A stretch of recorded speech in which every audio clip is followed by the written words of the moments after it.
রাতে আমার ঘুম আসে না যখন দেখি আমার ভাইয়ের, আমার সন্তানের অর্থমৃত লাশ গাড়ি থেকে ফেলে দিয়ে আবার দূরে সরিয়ে দিচ্ছে। যখন দেখি আমার সন্তানের বুক ঝাঁঝরা হয়ে যাচ্ছে, এসব দৃশ্য দেখে রাতে আর ঘুমোতে পারি না। সাংবাদিক বন্ধুগণ, আপনারা দেখছেন আমাদের 5 জন সহকর্মী ইতিমধ্যে হত্যা করা হয়েছে, আমাদের সহকর্মীদের অনেক আহত করা হয়েছে। আমার ভাই ঢাকা সাংবাদিক ইউনিয়নের সাংগঠনিক সম্পাদক সাইদ খানকে মিথ্যা মামলায় গ্রেফতার করা হয়েছে। সাইদ থাকেন মগবাজার, তাকে মামলা দেওয়া হয়েছে মিরপুরে ট্রেন স্টেশন ভাঙচুরের মামলায়। সেই ট্রেন স্টেশন মেট্রো রেল কারা ভাঙচুর করেছে আমরা জানি। শাহজাহান খানের লোকজন এবং শ্রমিকরা সেটি ভাঙচুর করেছে, তাদের ব্যবসা বন্ধ হয়ে যাওয়ায়। সংগ্রামী ছাত্র বন্ধুগণ, আপনারা দেখছেন এই হত্যাযজ্ঞ চলার পরে কয়েকদিন ধরে শুধু ইকবালের জন্য শোক প্রকাশ করা হয়েছে। মানুষকে হত্যা করা হয়েছে, ছাত্রকে হত্যা করা হয়েছে, তাদের বিষয়ে কোনো কথা ছিল না। এই একটি বিরূপ পরিস্থিতি আমরা বাস করছি।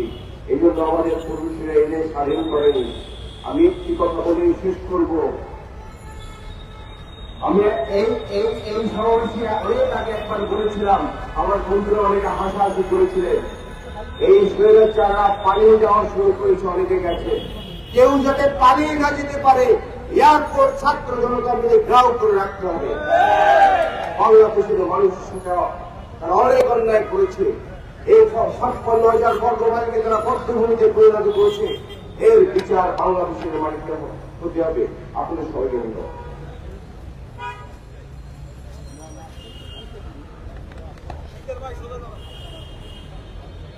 ধন্যবাদ বলেছেন। এই পর্যায়ে আপনাকে অনুরোধ জানাচ্ছি জাতীয় প্রেস ক্লাবের সংগ্রামী সাধারণ সম্পাদক সিনিয়র সাংবাদিক সৈয়দ আফতার আহমেদ বক্তব্য রাখছেন। সৈয়দ আফতার আহমেদ।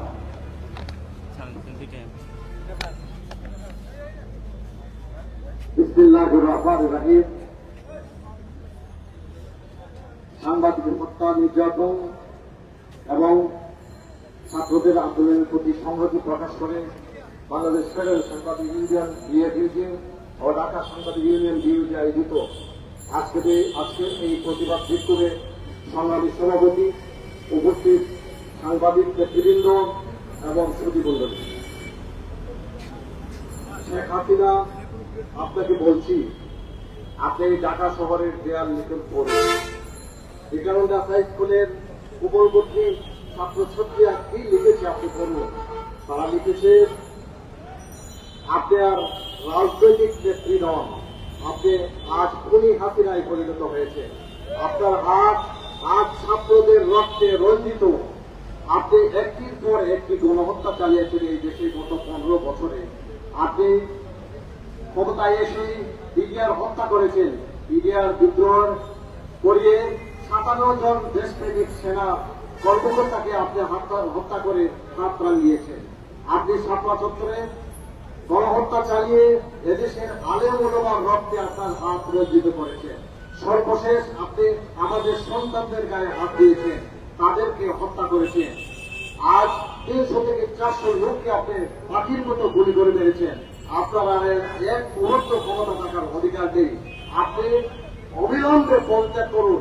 বাংলাদেশের মানুষের কাছে যদি বাঁচতে চান, বাংলাদেশের মানুষের কাছে মাপ চান এবং পদত্যাগ করুন। আজকে আমি শুরুতে বলছি দেয়াল লেখন করুন। শহীদ মিনারের চারপাশের দেয়ালগুলো আপনি পড়ে নিন। ছাত্রছাত্রীরা, কোমলমতি ছাত্রছাত্রীরা কি লিখেছে। তাই আমি আপনাকে আবারও পদত্যাগের আহ্বান জানিয়ে বক্তব্য শেষ করছি। আল্লাহ হাফেজ।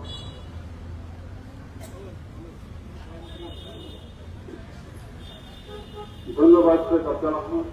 এ পর্যায়ে বক্তব্য রাখার জন্য অনুরোধ জানাচ্ছি ঐতিহ্যবাহী সংগঠন ঢাকা সাংবাদিকের সাবেক সংগ্রামী সাধারণ সম্পাদক, সাংবাদিকদের আন্দোলন রাজপথের সহনশীলতা জনাব এম জাকির হোসেন।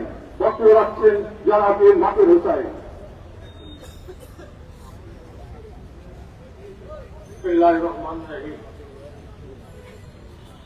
জাতির গণতান্ত্রিক আন্দোলনের সাথে সংহতি প্রকাশ করে আয়োজিত আজকে বিএফইউজি এবং বিইউজির এই সংহতি সমাবেশ, বিক্ষোভ সমাবেশের সংগ্রামী সভাপতি জনাব রুহুল আমিন গাজী, উপস্থিত সাংবাদিক নিউজে জাতীয় press club, Dhaka disposal committee সহ সাংবাদিক সংগঠনের বর্তমান এবং সাবেক নেতৃবৃন্দ এবং আজকের এই সংগ্রামের মুহূর্তে টালমাটাল অবস্থায় আমাদের বন্ধুরা যারা যন্ত্রকে নিয়ে একটি নিউজ কভার করতে আসছেন, আমাদের সাংবাদিক ভাইরা, আপনাদের অভিনন্দন। বন্ধুগণ, আমাদের সরকার প্রধান শেখ হাসিনা একান্ত সচিব ছিলেন মজিবুর রহমান রেন্টু। তিনি তার আমার ভাষায় বই লিখেছেন, শেখ হাসিনা মাঝে মাঝে মাদক নেন, সেটা হল ফেন্সিডিল। তিনি যখন কোনো অপারেশন চালান, খুন খারাপি চালান, সেদিন তিনি উন্নত মানের বীজ ভোট খান। আমরা ইতিহাসে হিটলারের নাৎসি বাহিনীর নৃশংসতার কথা শুনেছি, কিন্তু এই উপমহাদেশের হিটলারের নাৎসি বাহিনীকে ছাড়িয়ে গেছে আমাদের বাংলাদেশের আওয়ামী লীগ সরকার, তার পেটুয়া, ছাত্রলীগ, যুবলীগ, মহিলা লীগ, যুব মহিলা লীগ ইত্যাদি ইত্যাদি। আজকে যে গণতান্ত্রিক আন্দোলন সারা দেশে শুরু হয়েছে, সেই আন্দোলনের অবস্থায় বর্তমান সরকারের বিদায়ের পালা সময়ের ব্যাপার মাত্র। আমরা আশা করেছিলাম গণতান্ত্রিক শক্তি, একটি গণতান্ত্রিক ভোট হিসেবে, সাংবাদিক হিসেবে আমরা আশা করেছিলাম এই সরকার শান্তিপূর্ণভাবে সুষ্ঠু নির্বাচন দিয়ে তিনি শান্তিপূর্ণভাবে ক্ষমতা হস্তান্তর করবেন, দেশে একটা শান্তির প্রক্রিয়া শুরু হবে। তিনি পালিয়ে যান, রাজনৈতিক মহল থেকে বলা হলেও আমরা এই দৃশ্য দেখতে চাইনি, কারণ গণতন্ত্রে ক্ষমতাসীন এবং বিরোধী দল গণতন্ত্রের অংশ, আমরা সেটাই আশা করেছিলাম। কিন্তু আমাদের সরকার প্রধান মনে হয় সেই দৃশ্য থেকে আমাদের বঞ্চিত করলেন। তিনি মনে হয় এখন আমাদের পালিয়ে যাওয়ার দৃশ্য দেখতে হবে, শান্তিপূর্ণভাবে ক্ষমতা হস্তান্তরের সেই দৃশ্য হয় আমরা দেখবো না, সেই জন্য আমরা বঞ্চিত হলাম। আজকে আমি বেশি কথা বলবো না। এই দেশ স্বাধীনতা যুদ্ধ, মুক্তিযুদ্ধ করে স্বাধীন হয়েছে। এদেশের পুলিশ বাহিনী আসছে যত সাংঘাতিক বিতর্কিত। মানুষ পুলিশের সাথে কোনো আত্মীয়তাও করতে চায় না। পুলিশের কোনো আত্মীয়তা দেখতে গেলে মানুষ দূরে হয়ে যায়, চিৎকার করে। আজকে সেই পুলিশ বাহিনী গণতন্ত্রের পুলিশ, তারা কোনো আওয়ামী লীগ সরকারের পুলিশ না। এটা কি এই পুলিশ বাহিনীতে ছাত্রলীগ, যুবলীগের ক্যাডার, আওয়ামী লীগের সন্ত্রাসী বাহিনী এসে পেতেছে। এখন আরো কথা আছে, দূরেও তাদের অনেক জায়গার লোকেরা এখানে আছে, অঙ্গ নিয়ে বাংলাদেশের মানুষের বুকে গুলি চালাচ্ছে, সাংবাদিকদের উপর গুলি চালাচ্ছে, আমার মা বোনদের, ভাই বোনদের উপর গুলি চালাচ্ছে, অসহায় অবধ শিশুদের উপর কবে গুলি চালাচ্ছে। পুলিশ বাহিনীর বলবো, এই সরকারের নিয়ে মরা কান্না করার আর কোনো কিছু নেই। এখন সতর্ক হয়ে যান। আপনাদের সাথে নীতিগতভাবে আমাদের বিরোধ নেই। আপনারা যুবলীগের, ছাত্রলীগের ক্যাডার হতে পারেন, কিন্তু আপনার বেতনটা আওয়ামী লীগের পকেট থেকে, কোন ব্যক্তি বিশেষের পকেট থেকে দেওয়া হয় না। আপনার বেতন দেওয়া হয় এদেশের দুঃখী মানুষের, কৃষক, শ্রমিক, জনতা, আমার আপনার পকেট ট্যাক্সের পয়সা থেকে। সুতরাং যখন সরকার যখন এই দেশের প্রধানমন্ত্রীর মালিকের বিরুদ্ধে দাঁড়ায়, তখন আপনার নিয়ম, আপনার কর্তব্য হচ্ছে সাধারণ মানুষের পক্ষে দাঁড়ানো। দেশপ্রেমিক সেনাবাহিনীর ভাইদেরকে বলবো, আপনারা বিতর্কিত হন, এটা আমরা চাই না, কিন্তু বিতর্কিত হয়ে গেছেন। আপনারা আত্মসম্মান করে 7ই নভেম্বরের চেতনায় উদ্বুদ্ধ হয়ে মানুষের গণতান্ত্রিক আন্দোলনের সাথে শরীক হয়ে যান। যদি আপনাদের সেই সাহস না থাকে, তাহলে আপনাদের উপর দেশ সরকার দায়িত্ব দিতেও আমরা ভরসা পাই না। কারণ এই ভাইদেরকে বলবো, কিভাবে কোন দুঃসাহসে তার কোমল গুলো মানুষের উপর গুলি চালিয়েছেন। এই আপনারা তো জানি, অনেক বাংলাদেশের আপনাদের দায়িত্ব হল দেশ রক্ষা, দেশের মালিকদের রক্ষা করা। সেই মালিকদের বুকে আপনারা গুলি চালিয়েছেন, কত বড় জঘন্য কাজ করেছেন। এই গুণা, এই পাপ কিভাবে মতন হয়, জাতি আপনাদের ক্ষমা করে কিনা আমি জানি না। আপনারা আর বিতর্কিত হবেন না। আপনারা যতক্ষণ বিতর্কিত হয়েছেন, আমরা বলি না, পথে বলি না, আপনারা দেশপ্রেমিক মনে করি, আপনাদের সম্মান করি। আপনারা ভোট বিলাসে ব্যর্থ, খাওয়া দাওয়ায় ব্যস্ত, এমন কোন ব্যবসা নাই যারা আপনারা করেন না, এমন কোন কাজ নাই আপনারা করেন না, আপনাদের কোন জবাবদিহিতে নাই। এগুলো আমরা দেখেও না বেকার, জেনেও না জানা, শুনেও না শোনার মান করি আপনাদের সম্মান থাকে। কিন্তু সেখানে আমার বুকের সাংবাদিক ভাইয়ের উপর যদি আপনি গুলি চালান, আমার মা বোনের উপর যদি আপনি গুলি চালান, আমার ছাত্র বন্ধুদের উপর যদি আপনি গুলি চালান, তাহলে তো আমরা ক্ষমা করা যায় না। মনে রাখবেন, বন্ধু এসে শত্রু ঢুকেছে, তারা সেনাবাহিনী এবং আপনাদের মধ্যে বিতর্ক করতে চায়। মেহরবানি করে এই কাজটা করবেন না, আর একটা গুলিও চালাবেন না। যথেষ্ট হয়েছে। এই জাতির মধ্যে আপনারা যেভাবে বিতর্কিত হচ্ছেন, এটা ভবিষ্যৎ অন্ধকার। এই জাতি গণতন্ত্রের আন্দোলনে যেভাবে শহীদ হওয়া শুরু করেছে, হঠাৎ যেভাবে জীবন দেওয়া শুরু করেছে, এই জাতিকে রক্ষা করা কারো সম্ভব না, আপনার পক্ষে সম্ভব না, আওয়ামী লীগের পক্ষে তো নয়। গতকালকে উত্তরে আবারও আওয়ামী যুবলীগ সরকার এই আমার ভাই বোনদের উপর আওয়ামী যুবলীগ ছাত্রলীগ কেনারা হামলা চালিয়েছে। আমি অবিলম্বে বলব, পুলিশ ভাইয়া এদেরকে ধরুন, নিরীহ মানুষের উপর গুলি না দিয়ে চালিয়ে এই অপশক্তি, এই দুর্বৃত্ত আওয়ামী লীগকে ধরুন। এদের যারা শহীদ হয়েছেন, যারা আহত হয়েছেন, যারা বন্ধু হয়েছেন, এর বিচার হারে হারে অক্ষরে অক্ষরে পায়ে হিসাব করে নেওয়া হবে। এটা সময়ের ব্যাপার।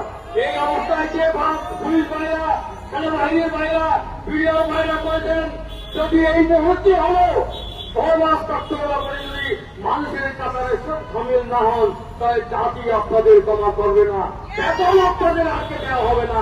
সেই অবস্থান থেকে মুক্তি পেতে হলে আজকে জনগণের কাতারে এসে পড়ুন। আমি এই আহ্বান জানিয়ে আমার বক্তব্য শেষ করছি। সবাইকে ধন্যবাদ। ধন্যবাদ জাকির হোসেন।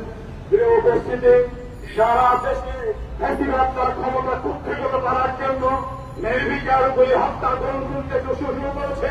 এই গণহত্যা থেকে এই দেশকে রক্ষার জন্য ছাত্রদের পাশে সাংবাদিক নেতৃবৃন্দ এনেছেন। আগামী দিনের সূর্যোদয় যেমন সত্য, ফ্যাসিবাদের পতন তেমন সত্য। এই পর্যায়ে বক্তব্য রাখছেন ঢাকা রিপোর্টার্স ইউনিটির সাবেক সংগ্রামী সভাপতি জনাব মোরসালিন নোমানী। সংক্ষিপ্ত বক্তব্য রাখছেন জনাব মোরসালিন নোমানী। বিসমিল্লাহির রহমানির রহিম। সাংবাদিক হত্যা এবং নির্যাতনের প্রতিবাদে আজকের এই সমাবেশের সম্মানিত সভাপতি, আমাদের বাংলাদেশ ফেডারেল সাংবাদিক ইউনিয়নের সংগ্রামী সভাপতি জনাব রহিমানুল গাজী ভাই সহ উপস্থিত আমাদের সাংবাদিকদের জাতীয় সংগঠনের নেতৃবৃন্দ এবং উপস্থিত ভাই বোনেরা এবং আমার মিডিয়া থেকে আগত ভাই বোনেরা, আসসালামু আলাইকুম। আমি আসলে বক্তব্য দীর্ঘায়িত করবো না, কারণ আমার সিনিয়ররা বক্তব্য দিবেন, আমরা সেই সিনিয়র নেতৃত্বের বক্তব্য শুনব। আমি একটি কথাই বলতে চাই, আমরা এই কোটা বিরোধী আন্দোলনকে কেন্দ্র করে আমাদের 4 জন সাংবাদিক হত্যা শিকার হয়েছেন। আমরা এই যে সাংবাদিকদের যে হত্যার শিকার হয়েছেন, সাংবাদিক বেশি এই আন্দোলনের সময় কি সেখানে সন্ত্রাসী কর্মকাণ্ড করতে গিয়েছিলেন? মিডিয়ার ভাইদের কাছে আমার প্রশ্ন।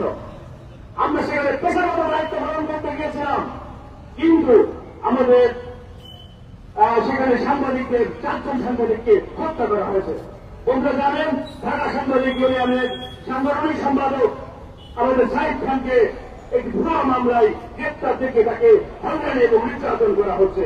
আমরা এই সমস্ত ঘটনার তীব্র নিন্দা জানাই, প্রতিবাদ জানাই। শুধু এতটুকুই বলতে চাই, সাধারণ হত্যার বিচার হয়নি, এটা আমরা সবাই জানি। আমাদের সাংবাদিকরা সবসময় নির্যাতনের শিকার হচ্ছে। আমরা সত্যকে সত্য, মিথ্যাকে মিথ্যা, কালোকে কালো, সাদাকে সাদা বলি। এজন্যই সাংবাদিকদের প্রতি আজকে এই অবস্থা করা হচ্ছে। আমরা জানি দেশের গণতান্ত্রিক অবস্থা কি, এটা আমরা সবাই জানি, দেশের মানুষ সবাই জানে। আজকে ন্যায্য দাবিকে, আমাদের ন্যায্য দাবি কি ছিল? ছাত্রদের কোটা বিরোধী সেই আন্দোলন, সেই দাবি কিন্তু আপনারা এক পর্যায়ে মেনেছেন, কিন্তু এতগুলো প্রাণ গেল চলে গেল সেই বিচার, সেই বিষয়টি আমরা এখানে জানতে পারিনি। সবাইকে ধন্যবাদ। এবং আমরা এই সমস্ত সাংবাদিকদের নির্যাতন হত্যার প্রতিবাদে যত প্রকার দাবি আছে সমস্ত জনগণের বিরুদ্ধে আমরা প্রতিবাদ জানাই। সবাইকে ধন্যবাদ। আসসালামু আলাইকুম। ধন্যবাদ জানাব মোরসালিন নোমানী। এ পর্যায়ে